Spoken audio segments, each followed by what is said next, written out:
اور ایک خاندان ہی کی حکمرانی چلے گی؟ کیا یہ جو ہے وہ اس کا مستقبل ہے اس پارٹی کا؟ تو یہ ان کو شکوے تھے بیسیکلی، اور اس پر انہوں نے آ کر پارٹی کے سامنے وہ رکھیں، اور نواز شریف کے سامنے بھی ظاہر ہے وہ انہی خیالات کا اظہار کریں گے. اور ہو سکتا ہے کہ نواز شریف ان کو، یہ تو نہیں ہو سکتا کہ وہ اپنی صاحبزادی کو سینئر نائب صدر کے عہدے سے ہٹا کر شاہد خاقان عباسی کو لگا دیں. اپنے خاندان کی دیکھیں، شریف خاندان کا خاندان کا فرض جو ہوتا ہے وہ پہلی ترجیح ہوتا ہے، اور اس پر کوئی کمپرومائز نہیں ہے. تو شاہد خاقان عباسی کو ہو سکتا ہے کہیں اور ایڈجسٹ کر دیں، لیکن سینئر نائب صدر کا عہدہ مریم کو دے دیا تو دے دیا. تو یہ جو ہیوملیشن ان کو فیل ہوئی ہے شاہد خاقان عباسی کو، اس کا کوئی حل نکالنے کی شاید کوشش کی جائے. بہرحال لندن میں یہ ملاقات ہونے جا رہی ہے.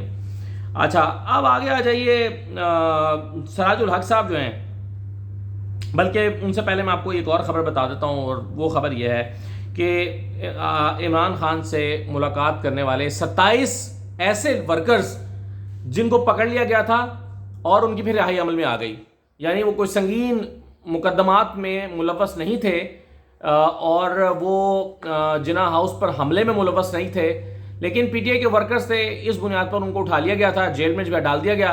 اور جب وہ چھوٹ کر آئے ہیں تو وہ زمان پارک عمران خان سے ملنے کے لیے چلے گئے. لیکن چونکہ وہ زمان پارک میں عمران خان سے ملنے کے لیے گئے، تو جب وہ باہر نکلے تو جیسے جیسے انہوں نے اپنے روٹ لیے تو مختلف ناکوں پر ان کو روک کر اٹھا لیا گیا، گرفتار کر لیا گیا اور نامعلوم مقام پر منتقل کر دیا گیا. اب ان پر مقدمہ کوئی نہیں بنایا گیا، ان کی گرفتاری بھی نہیں ڈالی گئی، لیکن وہ 27 کے 27 بندے اٹھا لیے گئے. کیوں؟ کیونکہ وہ عمران خان سے ملے ہیں. تو قصور ان کا یہ ہے کہ بھائی تمہیں پہلے وہاں پہ اٹھا کے جیل میں ڈالا، تمہیں سمجھایا بجھایا، تمہیں وارننگ دی، تم بندے کے پتر ہی نہیں بن رہے، تم پھر جا کے عمران خان سے مل رہے ہو. عمران خان جو کہ موسٹ وانٹڈ ہے، عمران خان جو کہ سب سے بڑا ماسٹر مائنڈ ہے 9 مئی کے واقعات کا، اس عمران خان سے تم نے ملاقات کی جا کے. وہ الگ بات ہے کہ جو ماسٹر مائنڈ ہے اس کو ابھی تک گرفتار نہیں کر رہے. حیرت کی بات ہے اس کو گرفتار کیوں نہیں کر رہے، جبکہ گرفتار کرنا کوئی اتنا مشکل نہیں رہا. اب تو زمان پارک میں کوئی ریزسٹنس بھی نہیں ہونی، لیکن گرفتار نہیں کر رہے. اس کی ممکنہ کیا وجوہات ہو سکتے ہیں، یہ میں نے آپ کو رات کی ویڈیو میں بتائی تھیں. لیکن بہرحال عمران خان سے ملنے والے 27 کارکنوں کو کہ ملاقات کیوں کی ہے، اس ملاقات کرنے والے کارکنوں کو دوبارہ اٹھا لیا گیا اور اٹھا کے نامعلوم مقام پر منتقل کر دیا گیا. تو یہ حالات چل رہے ہیں اس وقت ہمارے لا اینڈ آرڈر کے، ہمارے قانون نافذ کرنے والے اداروں کے، یہ ہو رہا ہے. تو محسن نقوی صاحب اور ان کی کابینہ اور ان کی پولیس دل جان سے نون لیگ کی خدمت کرنے میں لگی ہے اور پوری طرح سے ان کو سپورٹ دے رہی ہے تاکہ جو ان کے سیاسی مخالفین ہیں ان کو کرش کر دیا جائے. سراج الحق صاحب فرماتے ہیں کہ انتخابات میں تاخیر آئین سے انحراف ہے اور اس کی بھرپور مخالفت کریں گے، اس کو قبول نہیں کریں گے. اب سراج الحق صاحب سے میرا سوال یہ ہے کہ سراج الحق صاحب جب مارچ میں اور اپریل میں قانون ٹوٹ رہا تھا اور آئین ٹوٹ رہا تھا اور انتخابات نہیں ہو رہے تھے 90 دن کے اندر، تو اس وقت آپ نے کیوں تحریک نہیں چلائی؟ اس وقت آپ مذاکرات میں لگے رہے. آپ کا خیال تھا کہ چلو سب مذاکرات کر لیں، چلو بیٹھ کے بات چیت کریں، کیونکہ آپ کو سوٹ کرتا تھا کہ الیکشن ابھی نہ ہو، 2 صوبوں میں علیحدہ الیکشن نہ ہو، آپ کو سوٹ کرتا تھا. آج آپ کو سوٹ کر رہا ہے کہ نہیں سارے پورے ملک میں الیکشن جو ہے وہ اکتوبر میں ہو جانے چاہیے، تو آج آپ تحریک چلانے کی بات کر رہے ہیں. یعنی اپنی اپنی سب نے مسجد بنائی ہوئی ہے، اپنا اپنا دین بنایا ہوا ہے، اپنا اپنا ایمان ہے، اپنے اپنے قوانین ہیں. جو آپ کو سوٹ کرتا ہے وہ آئین کے مطابق ہے، جو سوٹ نہیں کرتا وہ آئین سے انحراف ہے. تو یہ تو کہیں میں بڑے ادب سے پوچھنا چاہتا ہوں کہ کہیں یہ منافقت تو نہیں ہے سراج الحق صاحب؟ کہیں یہ منافقت تو نہیں ہے کہ جب اپریل میں آئین ٹوٹ رہا تھا تب آپ نہیں بولے، آج آپ کہہ رہے ہیں کہ جی الیکشن وقت پر ہونے چاہیے کیونکہ آج آپ کو یہ سوٹ کر رہا ہے، آپ کو لگتا ہے کہ شاید تحریک انصاف مشکل میں ہے، اس کا فائدہ آپ کو بھی مل سکتا ہے، آپ کو شاید یہ لگتا ہے. تو بہرحال خیر اچھی بات ہے، میں یہ نہیں کہہ رہا کہ آپ اس کی مخالفت نہ کریں مخالفت.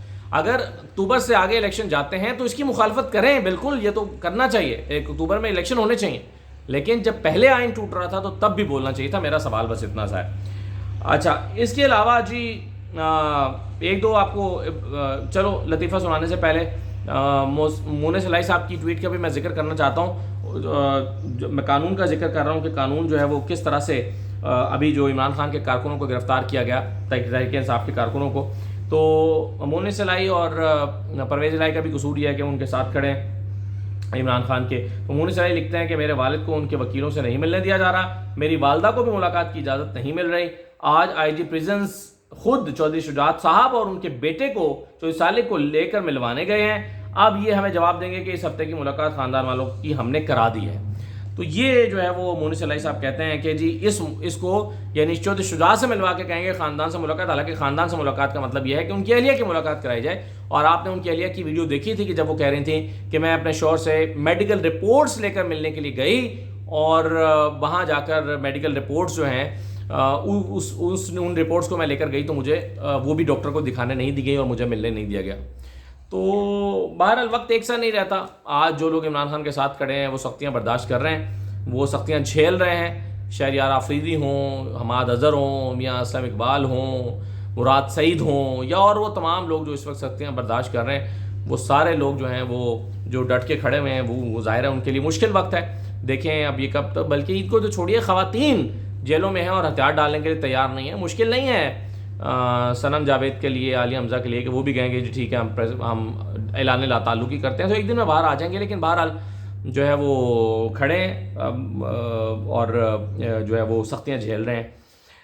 خالد مقبول صاحب فرماتے ہیں کہ پاکستان کو بچانے کا واحد راستہ یہ ہے کہ اسے بنانے والوں کے حوالے کیا جائے، یعنی کہ ایم کیو ایم کے حوالے پاکستان کو کیا جائے تو پاکستان چلے گا. حالانکہ کراچی کو تباہ کرنے کے ذمہ دار بھی یہی ہیں.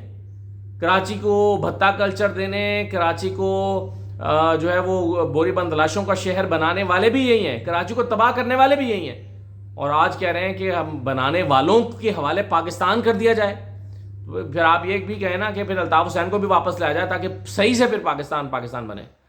تو بہرحال اس وقت سب اپنی دکان چمکا رہے ہیں. مولانا فضل الرحمان صاحب فرماتے ہیں کہ اس وقت عمران خان کی حالت کو دیکھ کر اسرائیل افسوس میں ہے. یعنی آپ دیکھیں کچھ بھی اپنے بیوقوف کارکنوں کو کچھ بھی بیچتے رہیں اور وہ خریدتے رہیں گے اور خریدیں گے. یہ جو نیریٹو ہے یہودی لابی والا، یہ ان کے سادہ کارکن خریدتے ہیں مولانا فضل الرحمان کے، اور ان کی بات مانتے ہیں اور واقعی سمجھتے ہیں کہ اسرائیل خوش ہے کہ عمران خان کے ساتھ یہ ہو رہا ہے. وہ تو شاید ہر پاکستان دشمن اس وقت خوش ہوگا جو پاکستان کے ساتھ ہو رہا ہے. سمجھ رہا ہوگا کہ زبردست پاکستان کو جس طرح انہوں نے خود مل کے ڈبویا ہے اور جس طرح برباد کیا ہے تو یہ ہمیں کرنے کی ضرورت ہی نہیں پڑی. تو اس وقت اسرائیل نہیں، انڈیا بھی خوش ہوگا، امریکہ بھی خوش ہوگا، سارے وہ ممالک جو پاکستان کے خلاف ہیں اور پاکستان کو ڈی اسٹیبلائز دیکھنا چاہتے ہیں وہ سب اس وقت خوش ہوں گے. تو اور مولانا خود بھی شاید خوش ہی ہیں. تو یہ ہے جی صورتحال اس وقت جو ملک میں چل رہی ہے اور افراتفری. اور میں نے آپ کو جیسا کہ شروع میں کہا کہ 3-4 دن میں نے پہلے سے آپ کو بتانا شروع کر دیا تھا کہ پیپلز پارٹی اور نون لیگ میں رولا رپا پڑ گیا ہے. اور اب آج کے اخبارات کی بڑی بڑی ہیڈنگز جو ہیں وہ یہ بتا رہی ہیں کہ رولا پڑ گیا ہے. تو اب دیکھیں یہ اونٹ کس کر بیٹھتا ہے، کیونکہ الیکشن بہرحال سب نے اپنے لڑنے ہیں، علیحدہ لڑنے ہیں اور ایک دوسرے کی مخالفت میں ہی لڑنے ہیں. تو یہاں سے راستے جدا ہونے کا وقت آ گیا ہے.